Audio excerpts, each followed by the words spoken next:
Hey guys, what's up? Welcome back to my channel. Welcome with another interesting vlog.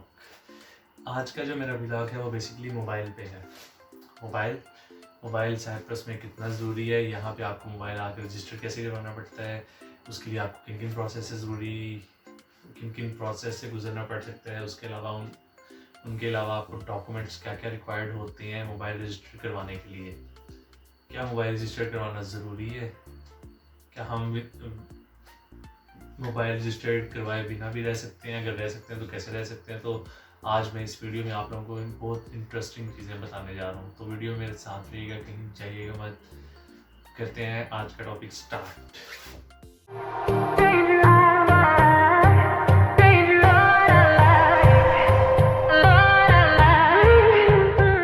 आज मैं इस video में आपको सब कुछ चीज़ें बताने लगा हूँ. और अगर आप यहाँ पे मोबाइल लीगल वे से भी करवा सकते हैं और इलीगल वे से भी करवा सकते हैं. दोनों तरीके आज मैं आप लोगों को बताने जा रहा हूं. जैसे कि मैं आज का मेरा टॉपिक है वो ये मोबाइल रजिस्टर्ड करवाना. दो तरह के मोबाइल रजिस्टर्ड हैं, एक स्टूडेंट मोबाइल रजिस्टर्ड, एक वर्क रजिस्टर्ड. स्टूडेंट्स के पैसे ज़रा कम है और वर्किंग के ज़रा थोड़े से ज़्यादा हैं, कुछ ज़्यादा नहीं है. अच्छा, सबसे पहले मैं आपको बता दूं कि साइप्रस में आने के 2-3 मंथ बाद आपका मोबाइल बंद हो जाता है. मोबाइल बंद नहीं हो जाता, आई मीन सिम चलना उसमें बंद हो जाती है. तो उसके लिए आपको क्या करना पड़ता है? मोबाइल रजिस्टर्ड करवाना पड़ता है. मोबाइल रजिस्टर्ड करवाना पड़ता है. कैसे मोबाइल रजिस्टर्ड करवाना पड़ता है? उसका ये प्रोसेस है कि अगर आप स्टूडेंट हैं, पहले मैं बताता हूँ स्टूडेंट का. अगर आप स्टूडेंट हैं, आपको यूनिवर्सिटी से स्टूडेंट लेटर चाहिए होता है, वीज़ा ऑलरेडी आपको इशू हुआ होता है, वीज़े की कॉपी चाहिए होती है, उसके अलावा आपको पासपोर्ट की कॉपी चाहिए होती है. ये 3 चीज़ों की कॉपी जो है ये लेके आपने उनके मैं नीचे एड्रेस मेंशन कर देता हूँ. अगर एड्रेस नहीं मेंशन करता तो आपको मैं वैसे भी एड्रेस बता सकता हूँ, मैं मेंशन ही कर देता हूँ एड्रेस. इस एड्रेस पे आपने चले जाना है. वहाँ जाके आपने ये तीनों डॉक्यूमेंट्स ले जाने हैं. उसमें अब स्टूडेंट पे आपको कितना एक्सपेंसेस आएगा. स्टूडेंट पे जो एक्सपेंस है मोबाइल रजिस्टर करवाने का वो 130 से 150 TL तक है. 130 से 150 TL तक है. और अगर आप वर्कर हैं तो वर्कर के लिए आपका वर्क वीज़ा चाहिए होता है, आपका पासपोर्ट.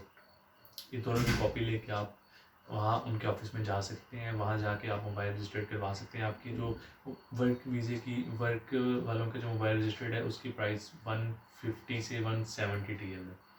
150 से 170 TL तक है. अच्छा, मोबाइल तो अब आपने रजिस्टर्ड करवा लिए मोबाइल, और ये मोबाइल जो है आपका विद इन 1 डे आपका मोबाइल रजिस्टर्ड हो जाता है.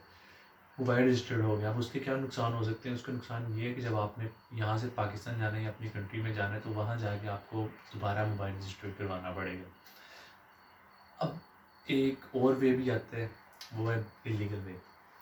इलीगल वे नहीं है वो. जस्ट जिस तरह पाकिस्तान में सॉफ्टवेयर वगैरह अपडेट करते हैं, सॉफ्टवेयर मोबाइल में कर देते हैं, उस तरीके से भी आप कर सकते हैं. उसमें यह है कि अगर आप पाकिस्तान से मोबाइल लेके आए हुए हैं या अपनी कंट्री से मोबाइल लेके आए हुए हैं, उसमें आपको क्या करना पड़ता है, यहाँ पे कुछ शॉप्स हैं, उन शॉप्स पे आप वो ले जाएं और जो यहाँ का सॉफ्टवेयर है वो आपके मोबाइल में अपडेट कर देंगे. आपको मोबाइल लेने की ज़रूरत नहीं पड़ेगी, आपका वही मोबाइल रजिस्टर्ड हो जाएगा. लेकिन उसमें यही होगा, आपका सारा डाटा अरेज हो जाएगा. ये तो आप लोगों को ट्रिक पता ही होगी, लेकिन यहाँ पे भी होते हैं काम, ये नहीं थी पता होंगे. इसके बारे में मैंने आपको थोड़ा सा गाइड कर दिया. अब इसके अलावा मैं अब आप लोगों को यही सजेशन देना चाहूँगा, अगर आप अपनी कंट्री से आ रहे हैं तो जो आपने मोबाइल अपनी कंट्री से लिया हुआ है उसे आप यहाँ पे रजिस्टर्ड मत करवाएं. आप यहाँ से कोई यूज्ड मोबाइल देखें और वो ही आप यूज़ करें. मेरी आपको सजेशन, मेरी आपको ओपिनियन यही है. बाकी अगर आप ये उन लोगों के लिए जो कि ज़्यादा अफोर्डेबल नहीं है, अगर आप लोग अफोर्ड कर सकते हैं तो आप लोग वही जो मोबाइल है आप अपना रजिस्टर्ड करवा लें. लेकिन उसमें जो आपका पहले वाला मोबाइल होगा जो आप अपनी कंट्री से लेके आए होंगे मोबाइल, उसको रजिस्टर्ड करवाने में ये मसला होगा, कल को जब आप पाकिस्तान जाएंगे, अपनी कंट्री जाएंगे, दोबारा आपको रजिस्टर्ड करवाना पड़ेगा. तो ये भी एक वे है. तो वैसे आपको ऑनेस्टली यही एडवाइस दूंगा कि जो आप पाकिस्तान से मोबाइल लेके आए हो उसे आप बिल्कुल रजिस्टर्ड ना करवाएं. यहाँ से आप कोई यूज़ में मोबाइल ले लें, अच्छा ले लें या नॉर्मल ले लें.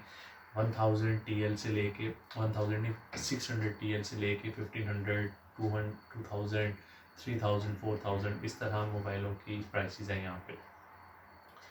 तो बस यही आज की शॉर्ट सी वीडियो थी. उम्मीद करता हूँ आप लोगों को अच्छी लगी होगी. मिलते हैं नेक्स्ट किसी और अच्छी सी वीडियो में, तब तक के लिए बिलाल भाई को ढेर सारी दुआओं में याद रखिएगा। अल्लाह हाफिज़।